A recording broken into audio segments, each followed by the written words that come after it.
The captain collapsed dead at the controls during takeoff, leaving the aircraft climbing toward disaster with terrified passengers aboard. Then an 11-year-old girl broke free from her seatbelt, rushed into the cockpit, and did the impossible. She took command of the dying plane. As she guided the massive jet through the emergency, two F-22 Raptor fighters screamed across the sky to intercept. What the fighter pilots saw through their cockpit windows made them do something they'd never done before: render a full military salute to a child flying a commercial airliner. Before you watch full story, comment below from which country are you watching. Don't forget to subscribe for more amazing stories. The morning sun cast long shadows across Terminal C at Dallas-Fort Worth International Airport as passengers filed toward Gate 47, where United Flight 2847 awaited its scheduled departure to Seattle. Among the stream of business travelers checking phones and families corralling children stood an unremarkable 11-year-old girl with dark braided hair, wearing jeans, sneakers, and a purple hoodie decorated with cartoon astronauts. Maya Chen pulled a small rolling suitcase behind her, a pink backpack slung over one shoulder, looking exactly like what everyone assumed she was, an unaccompanied minor traveling alone to visit relatives during spring break. Her tablet case featured stickers of popular animated characters, and she carried a clear plastic bag containing gummy bears and juice boxes that gate agents had checked during her unaccompanied minor processing. Nobody watching this ordinary-looking child could possibly imagine the extraordinary heritage she carried or the call sign that existed in classified military databases, a designation that would soon send shockwaves through the highest levels of combat aviation when F-22 Raptor pilots discovered her identity during the most terrifying flight emergency in recent commercial aviation history. The gate agent, a cheerful woman named Patricia, had processed Maya's unaccompanied minor paperwork with practiced efficiency, speaking to her in the bright, simple tones adults reserve for children. "Now sweetie, you'll board first, and the flight attendants will take really good care of you, okay? Do you have games on your tablet for the flight?" Maya had nodded politely, offering a shy smile that perfectly matched what Patricia expected from an 11-year-old traveling without parents. "My grandma loaded some movies for me," Maya had replied in a small voice, maintaining the appearance of an ordinary child whose greatest concern involved entertainment options and snack availability. Patricia had smiled warmly, attaching the bright yellow unaccompanied minor lanyard around Maya's neck before allowing her to board ahead of general passengers, never suspecting that this quiet girl with cartoon stickers possessed aviation knowledge that would make most commercial pilots seem like novices, knowledge inherited through 4 generations of the most distinguished fighter pilot lineage in United States Air Force history. Maya settled into seat 8A, a window position the airline always assigned to unaccompanied minors for easier monitoring, carefully stowing her backpack under the seat ahead while other passengers filed aboard. She pulled out her tablet, opening what appeared to be a simple coloring app, though the device's hidden partition contained complete technical manuals for dozens of aircraft types, classified tactical procedures, and training materials that her father, grandfather, and great-grandfather had carefully curated throughout her young life. The elderly woman taking seat 8B smiled at Maya with grandmotherly warmth. "Traveling by yourself, dear? How brave you are." Maya nodded, maintaining her carefully practiced demeanor of childhood innocence. "Going to see my grandma in Seattle. She promised we'd go to the aquarium." The woman beamed, launching into stories about her own grandchildren while Maya listened politely, giving no indication that she'd been mentally reviewing emergency takeoff procedures since entering the airport. Lead flight attendant Jennifer Martinez made her way down the aisle during boarding, pausing at row 8 with professional concern. "Hi there. You must be Maya. I'm Jennifer, and I'll be taking care of you today, okay? If you need anything at all during the flight, you just press this button right here." She demonstrated the call button with exaggerated care, speaking as though explaining complex technology to someone who might struggle with the concept. "Do you get nervous when planes take off?" "Some kids do, and that's totally normal." Maya smiled sweetly, playing her role perfectly. "I'll be okay. I've flown before with my parents." Jennifer patted her shoulder reassuringly. "Well, you're very grown up. Just remember, if you need anything, you let me know." She moved on to greet other passengers, mentally noting Maya as a well-adjusted child who wouldn't require excessive attention, completely unaware that the 11-year-old in Seat 8A possessed instrument rating knowledge, tactical aviation expertise, and emergency procedure training that exceeded the qualifications of both pilots currently conducting their pre-flight checklist in the cockpit. Captain Robert Harrison, 54 years old with 26 years of commercial aviation experience, settled into the left seat of the Boeing 737-800, running through his pre-flight routine with the mechanical precision of someone who performed these actions thousands of times. His first officer, Thomas Park, 32 years old and relatively new to United after transitioning from regional carriers, occupied the right seat, both men comfortable in the familiar rhythm of departure preparation. Harrison experienced no warning signs, no chest pain, no dizziness that might indicate the massive cardiac event building silently in his cardiovascular system, a catastrophic arterial blockage that would strike with devastating speed during the most critical phase of flight when both pilots' full attention and capability would be absolutely essential for survival. The boarding process completed smoothly, with passengers settling into seats while flight attendants performed safety demonstrations and verified overhead bin security. Maya watched the safety presentation with apparent interest, though she could have performed every procedure herself.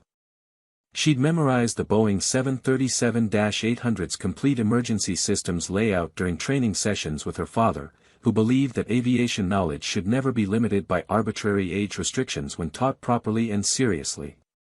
Competence doesn't care about birth certificates, her father had told her repeatedly throughout the thousands of hours they'd spent in simulators, studying technical manuals, and discussing tactical aviation scenarios. The Chen family doesn't produce pilots who freeze during emergencies. We produce aviators who respond with precision regardless of circumstances. Those words echoed in Maya's mind as the aircraft pushed back from the gate, beginning its taxi toward runway 18R. Captain Harrison guided the 737 through the taxi sequence, following ground control instructions while monitoring the aircraft's systems with practiced attention. His body showed no external signs of the developing crisis, no indication that catastrophic changes were occurring in his coronary arteries as plaque buildup reached critical instability. First Officer Park handled radio communications, reading back taxi clearances while mentally preparing for his monitoring duties during Harrison's planned takeoff. Neither man could imagine circumstances where an 11-year-old passenger would become the only person aboard with sufficient knowledge to prevent a catastrophic crash, or that F-22 Raptor pilots would soon render military honors to a child carrying one of the most legendary call signs in combat aviation history. The 737 reached the runway threshold, where Harrison brought the aircraft to a complete stop, performing final checks before receiving takeoff clearance. Park confirmed that all systems showed green, that flaps were properly configured, and that engine parameters were within normal ranges. Tower control's voice crackled through their headsets. United 2847, winds 180 at 12, runway 18R, cleared for takeoff.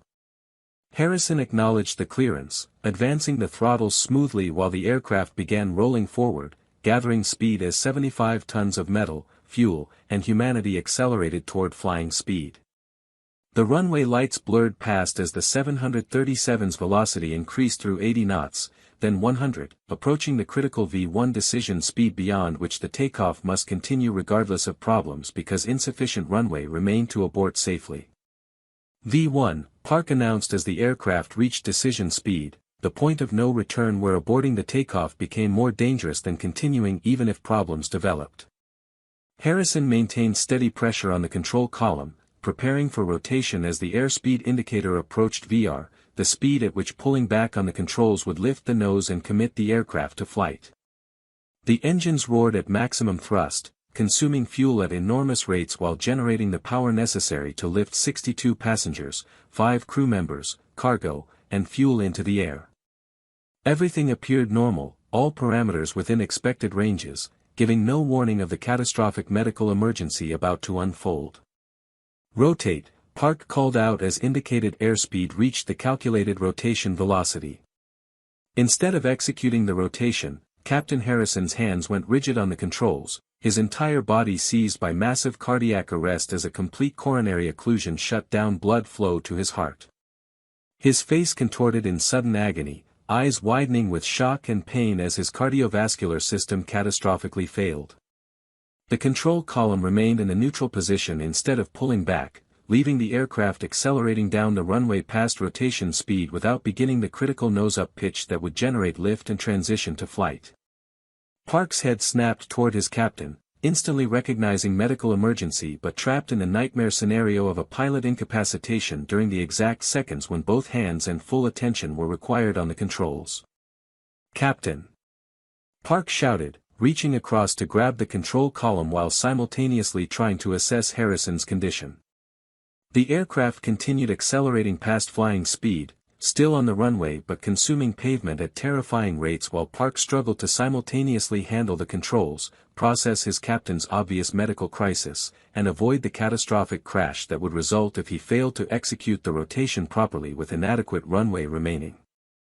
His hands trembled on the control column as Harrison slumped forward in his harness, clearly incapacitated or worse. Park pulled back on the controls, attempting to initiate the rotation that should have begun seconds earlier, but his delayed response and shaking hands resulted in an over-rotation that pitched the nose up too steeply, increasing angle of attack beyond safe parameters.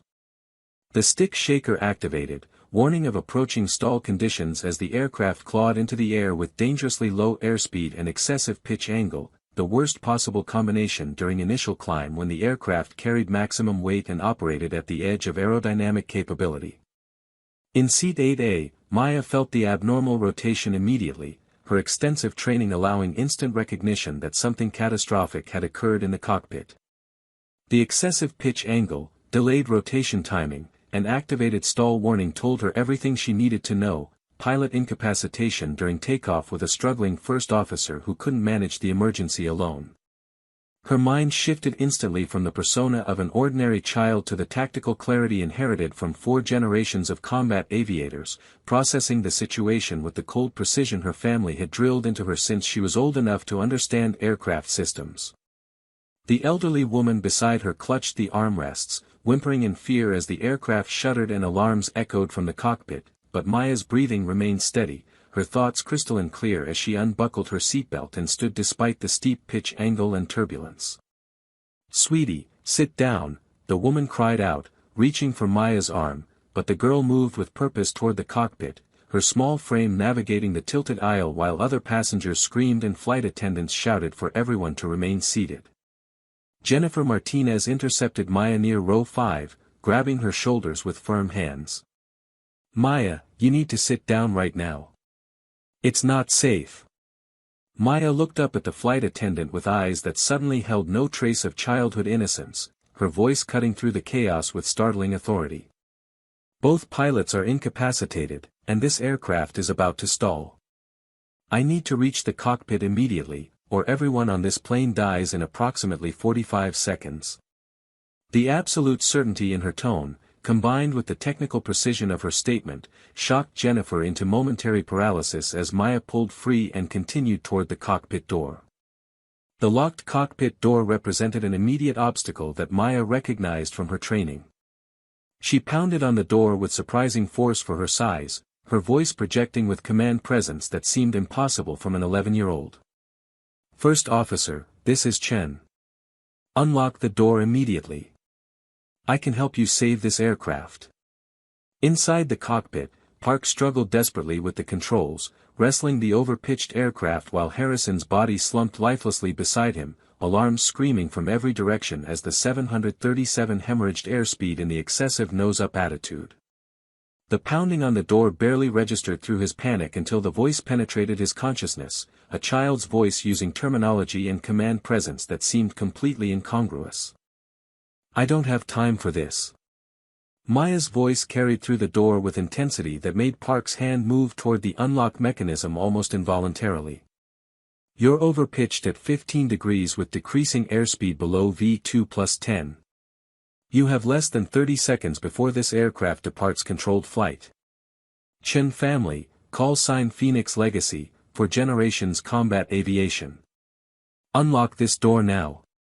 The call sign penetrated Park's panic-clouded mind, triggering recognition from military cooperation briefings and classified databases he'd encountered during his Air Force Reserve service years earlier. Phoenix Legacy was legendary, a designation that represented the highest levels of tactical aviation excellence across multiple generations of combat pilots. Park's shaking hand hit the unlock mechanism, door swinging open to reveal the small girl in the purple hoodie, whose eyes now blazed with focused intensity that looked completely alien on a child's face.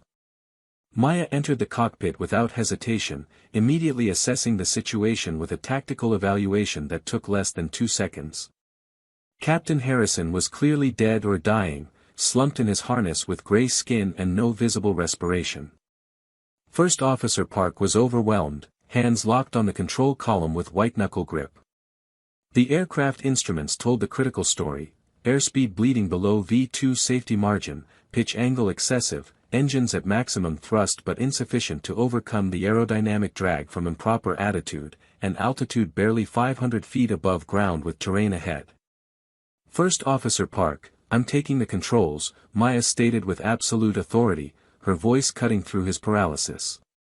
You maintain communications with tower and declare emergency. Confirm you understand. Park's mind, desperate for any lifeline in the chaos, responded to the command presence automatically. You have the controls, he replied, using standard transfer of control procedures despite the surreal nature of handing aircraft command to an 11-year-old. Maya's small hands grasped the control column with practiced precision, immediately pushing forward to reduce pitch angle while simultaneously adjusting power settings to arrest the airspeed decay. Her feet, barely able to reach the rudder pedals even with the seat adjusted fully forward, maintained coordinated flight as she brought the aircraft's nose down to a sustainable climb attitude. The stick shaker stopped as angle of attack decreased, airspeed stabilizing above V2 plus 5 knots while Maya scanned the instruments with systematic thoroughness that would have impressed any Czech pilot. Her hands moved with precise micro-adjustments, counteracting the 737's tendency to overbank during low-speed flight while establishing a stable climb gradient that balanced altitude gain against airspeed management.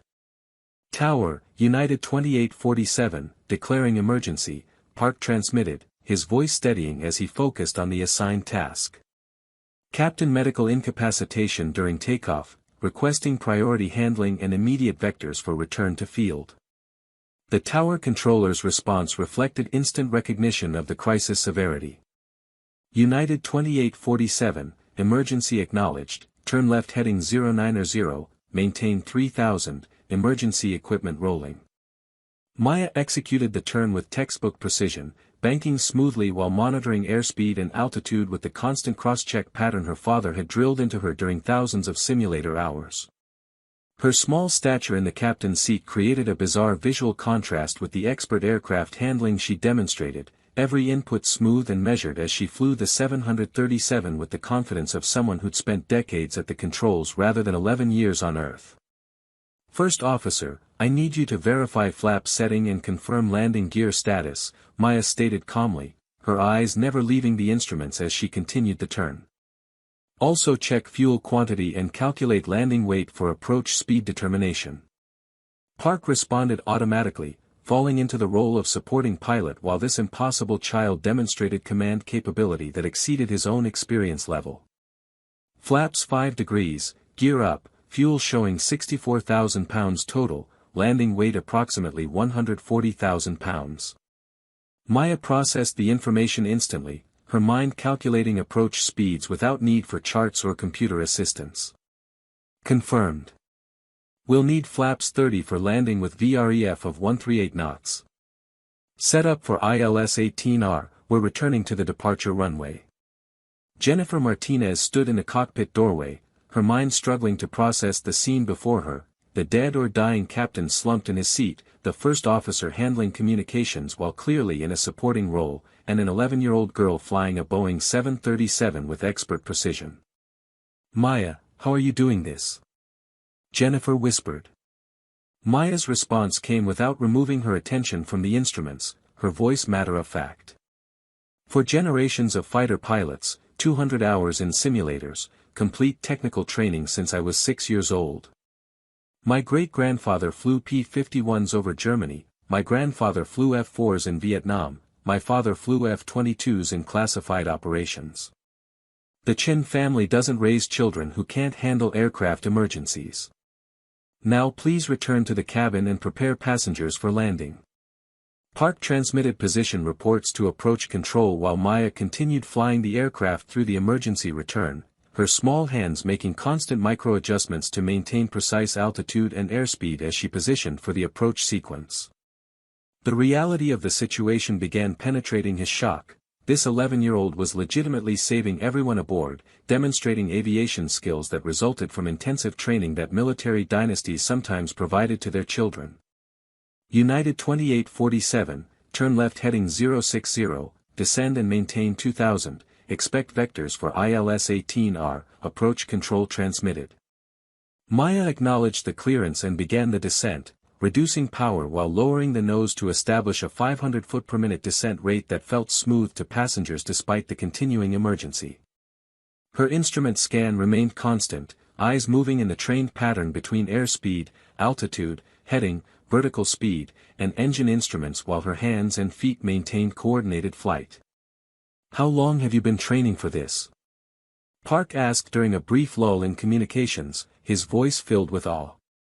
Maya's response reflected the matter-of-fact attitude toward aviation that her family had instilled since birth. Since I could walk. My father started me on basic aerodynamics at 4, first simulator session at 6, emergency procedures at 8. The Chen family doesn't believe in age restrictions for competence. 20 miles from Dallas-Fort Worth, in a classified military operations center, air defense personnel monitoring the crowded airspace detected United 2847's emergency declaration and began tracking the situation. A young operations officer, Captain Sarah Mitchell, pulled up the flight's data profile while monitoring communications between the aircraft and civilian approach control. Something in the cockpit voice transmission caught her attention, a slight variation in tone or speech pattern that didn't match the expected first officer's communications profile. She enhanced the audio feed, listening carefully to the precise, controlled voice managing the emergency. Mitchell accessed classified databases, running voice analysis protocols that military systems use to identify pilots during joint operations. The system flagged potential matches based on speech patterns, terminology usage, and vocal characteristics, returning results that made Mitchell's eyes widen in disbelief. The voice pattern analysis indicated possible relation to Chen family voice prints, specifically matching characteristics found in classified files associated with call sign Phoenix Legacy. Mitchell pulled up the full Phoenix Legacy file, reading through 4 generations of combat aviation history that included 3 Medal of Honor recipients, 7 Distinguished Flying Crosses, and classified mission records. The file included notation of an 11-year-old daughter who'd received special dispensation for simulator access and technical training under her father's supervision. Mitchell's hand hovered over the phone that would connect her to the Air Force general overseeing regional air defense operations. "Sir, we have a developing situation with United 2847, Mitchell reported after the general answered. Pilot medical emergency during takeoff, captain apparently incapacitated or deceased, first officer overwhelmed. Voice analysis indicates that an 11-year-old passenger, Maya Chen, call sign Phoenix Legacy from the Chen family lineage, may currently be flying the aircraft with apparent competence." The silence on the other end lasted several seconds before the general's response came through. "You're certain about this identification?" Mitchell confirmed the analysis.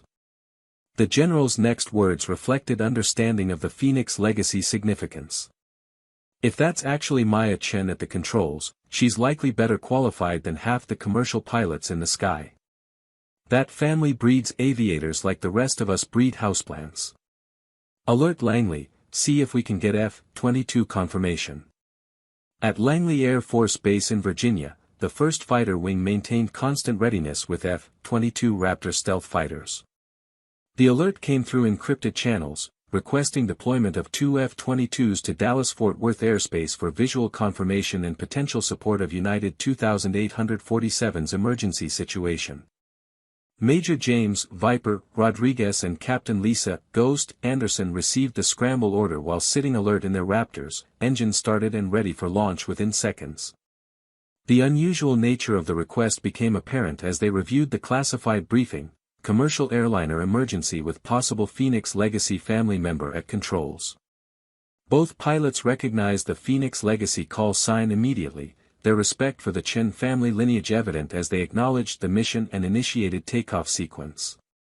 The two F-22s launched from Langley with afterburners engaged, accelerating to supersonic speed as they climbed through 50,000 feet, crossing hundreds of miles in minutes while Dallas-Fort Worth Approach Control received notification that military aircraft would be entering their airspace to support the United 2847 emergency. Rodriguez and Anderson maintained radio contact with the operations center, receiving continuous updates on the commercial flight status as Maya continued guiding the 737 through the approach sequence. Operations: Viper flight is 300 miles out, requesting confirmation of Phoenix Legacy identification, Rodriguez transmitted. The operations center responded with updated voice analysis data and flight status information, confirming that all evidence pointed to Maya Chen managing the aircraft.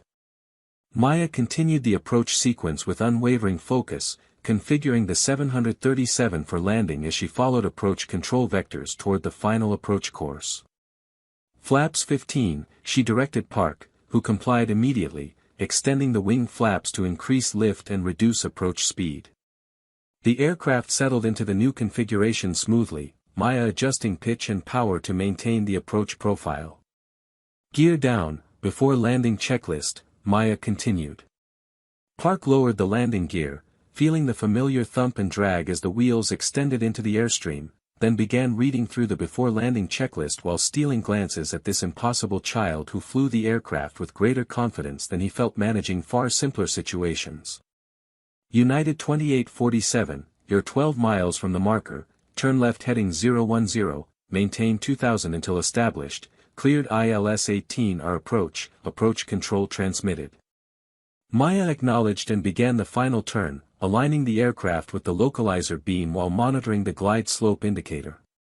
Flaps 30, final landing checklist, she directed, completing the aircraft's configuration for landing as the runway environment became visible ahead. Park completed the checklist with shaking hands, his mind still struggling with the reality that this small girl was about to land a Boeing 737 with 147 lives depending on her skill. The F-22 Raptors decelerated from supersonic speed as they entered Dallas-Fort Worth airspace, descending from high altitude while Rodriguez coordinated with civilian approach control for clearance to visually intercept United 2847.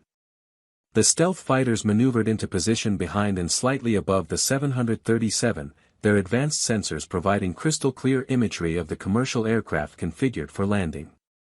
Rodriguez eased his F-22 alongside the airliner's left side, close enough to see into the cockpit windows through his helmet-mounted display system.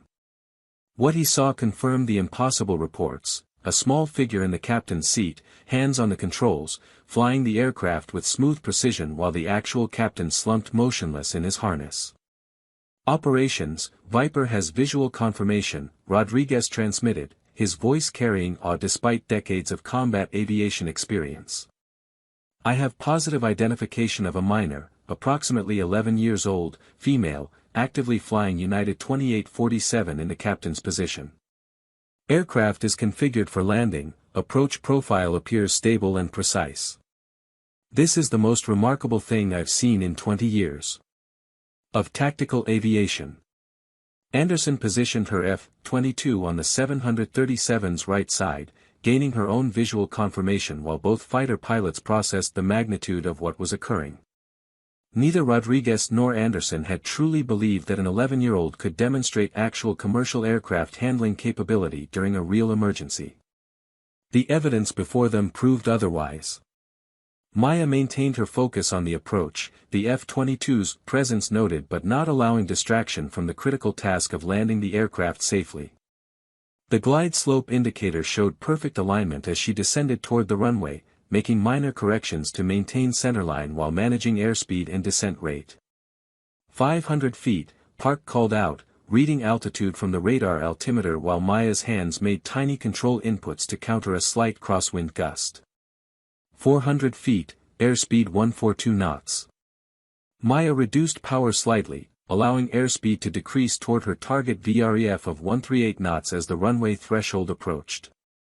300 feet, on glide slope, on centerline, Park continued, his voice steadying as he fell into the rhythm of supporting the landing. 200 feet, Park called, watching Maya begin the transition from descent to landing flare, her hands easing back on the control column to reduce descent rate as the runway numbers appeared directly ahead. 100 feet, 50 feet, Park continued as Maya held the aircraft just above the runway's surface, bleeding off airspeed while maintaining directional control in the crosswind. The main wheels kissed the runway with a smoothness that professional pilots would have envied, touchdown so gentle that passengers barely felt the contact before Maya deployed the spoilers and began applying reverse thrust to slow the aircraft. "Nice landing," Park said quietly, genuine admiration in his voice as Maya maintained centerline during the rollout, her feet working the rudder pedals to counter crosswind while managing deceleration with reverse thrust and brakes. The F-22s maintained formation alongside the 737 as it rolled out on the runway, emergency vehicles racing alongside while Maya slowed the aircraft to taxi speed.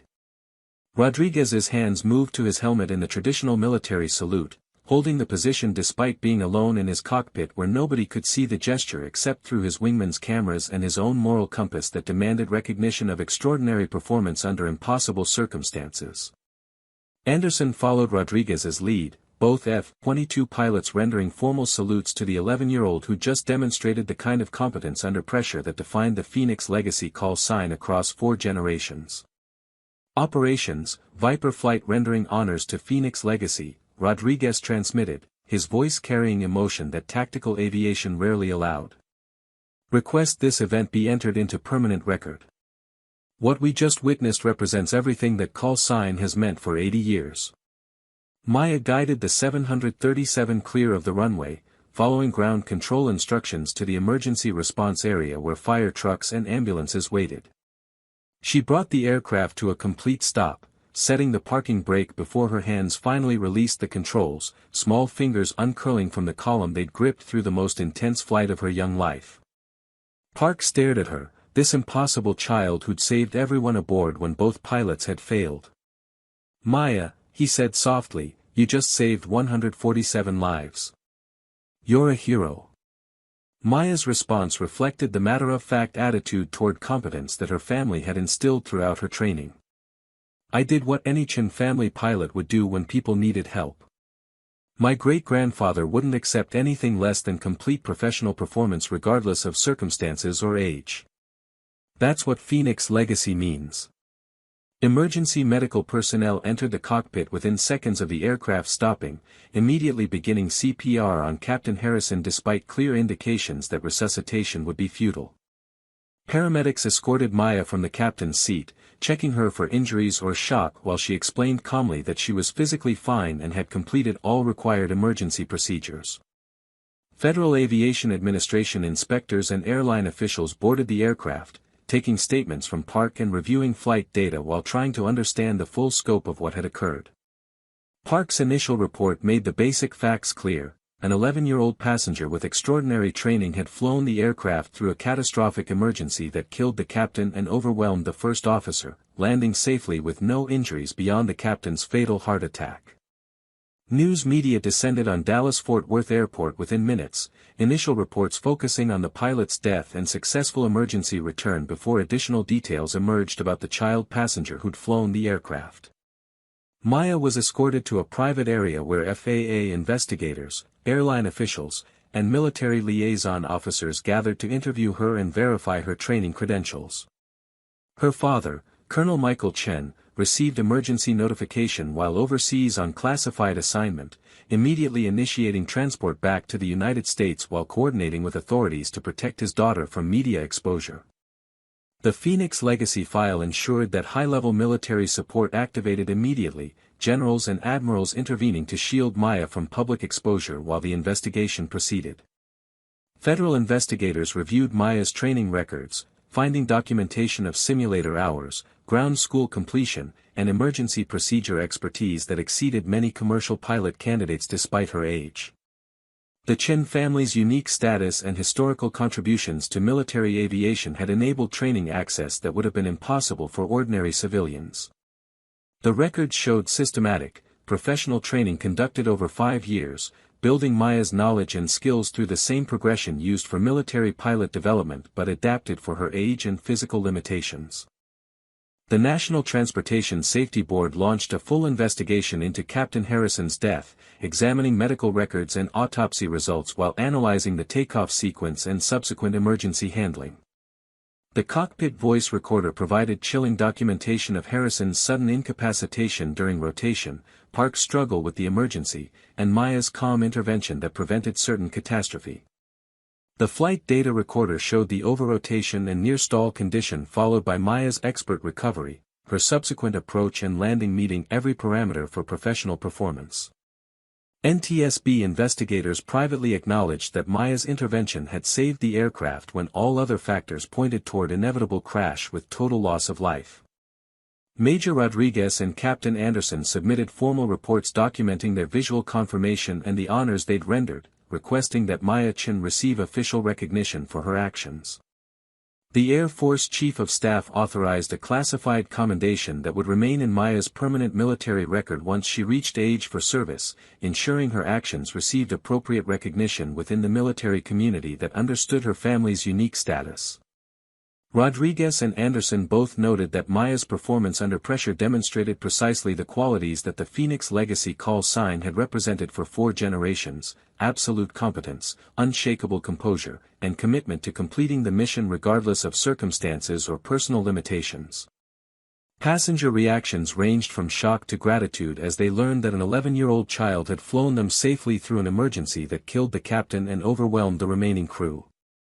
The elderly woman who'd sat beside Maya in seat 8B gave tearful interviews describing the quiet girl with her tablet and snacks who transformed into a competent pilot when crisis demanded action.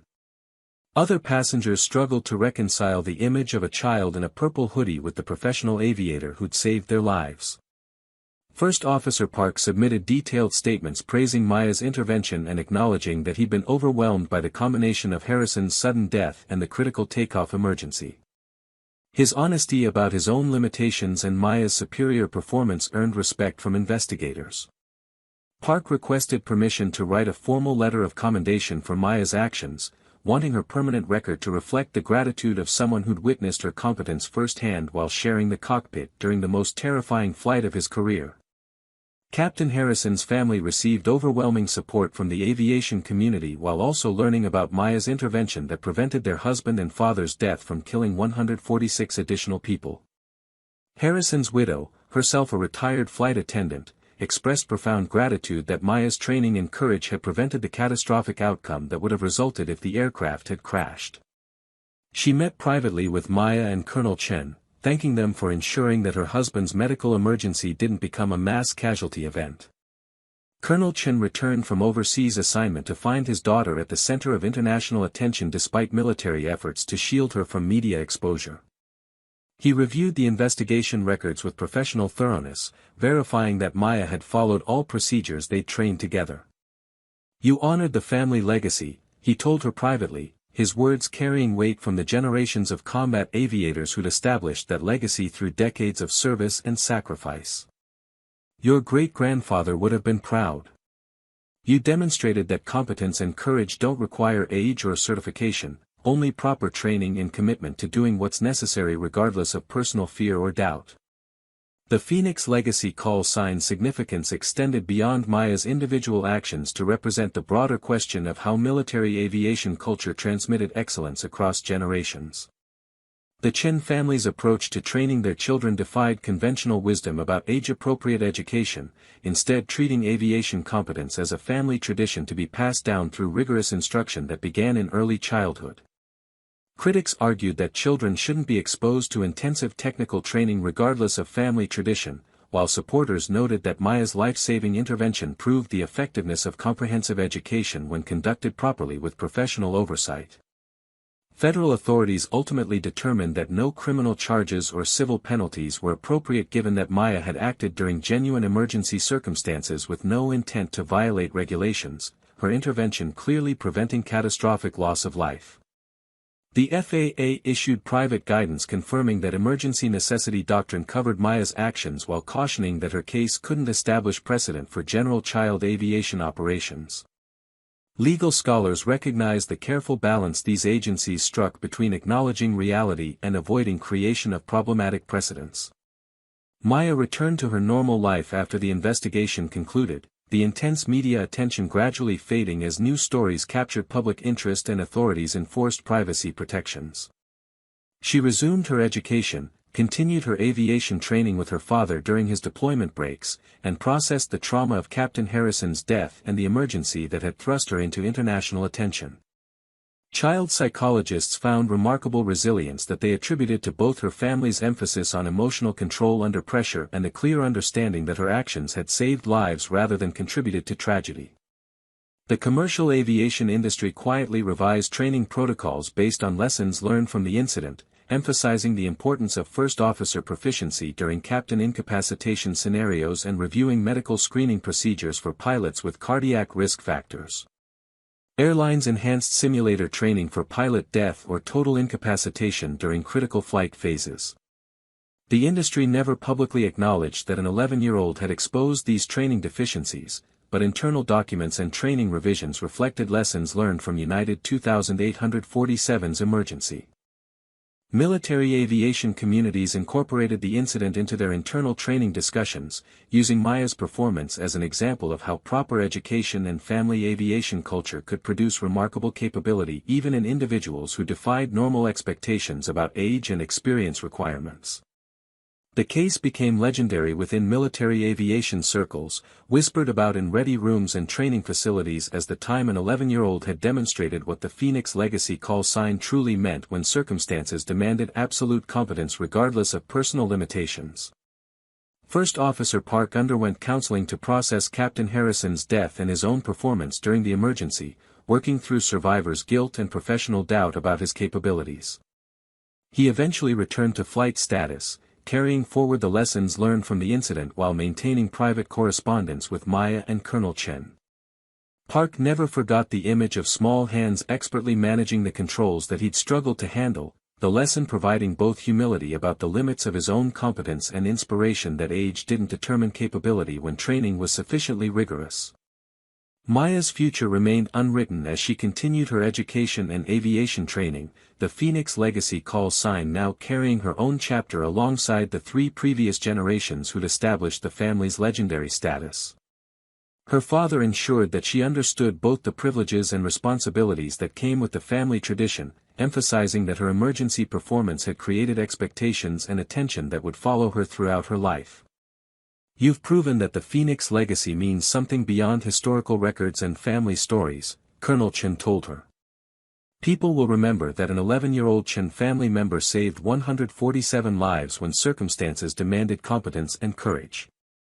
The Phoenix Legacy call sign's meaning expanded to include Maya's contribution, the designation now representing not just 3 generations of combat aviation excellence but also proof that proper training could produce capability that transcended normal age expectations when family culture prioritized aviation competence above conventional limitations. Military databases updated the Phoenix Legacy file to include documentation of Maya's emergency performance, ensuring that future generations reviewing the family's service record would understand the full scope of the legacy's meaning. Years would pass before Maya reached the age to pursue military pilot training herself, but the Phoenix Legacy call sign already carried her presence through the emergency that had tested her training and courage at an age when most children were concerned primarily with school, friends, and entertainment. She'd proven that the Chen family's approach to aviation education produced results that defied conventional expectations, that intensive training from early childhood could create competence sufficient to save lives during emergencies that overwhelmed professionally certificated pilots. The F-22 pilots who'd witnessed her landing and rendered honors returned to their normal duties, carrying the memory of visual confirmation that seemed impossible despite the evidence before their eyes. An 11-year-old flying a commercial airliner with precision that professional aviators respected and admired. Rodriguez and Anderson occasionally reviewed their targeting system recordings from that day, showing fellow pilots the imagery that proved the Phoenix Legacy story was real rather than exaggerated legend. The recordings showed Maya's small form in the captain's seat, hands steady on the controls, managing the approach with textbook precision. Maya's story entered the permanent record of aviation history, documented in NTSB reports, classified military files, and industry safety analyses that studied the incident for lessons about pilot training, emergency procedures, and medical screening protocols. Her name appeared in documents that would be reviewed by investigators and researchers for decades, ensuring that her actions during United 2847's emergency would inform future generations of aviation professionals.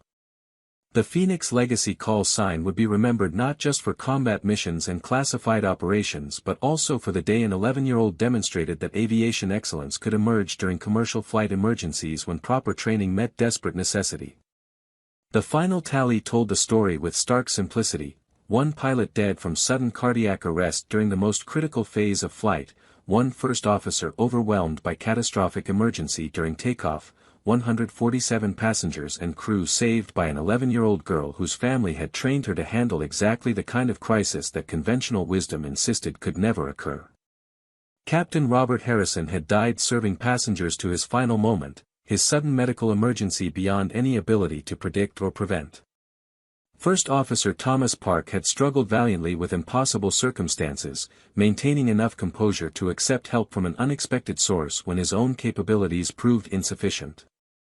Maya Chen, 11 years old, carrying the Phoenix Legacy call sign through 4 generations of combat aviation excellence, had risen to meet the challenge when circumstances demanded competence and courage regardless of her age, physical size, or the regulatory impossibility of what she accomplished. The sun had risen fully over Dallas-Fort Worth by the time all investigations, interviews, and medical responses concluded, emergency vehicles departing the airport while United Flight 2847's passengers dispersed to continue journeys interrupted by the emergency. Maya rode in an unmarked government vehicle to military housing where her family would be protected from media attention, her purple hoodie and pink backpack seeming incongruous with the federal agents providing security. She looked out the window at normal people conducting normal activities, none of them aware that the small girl passing by had saved 147 lives that morning through competence that seemed impossible given her age but was entirely real given her family's legacy.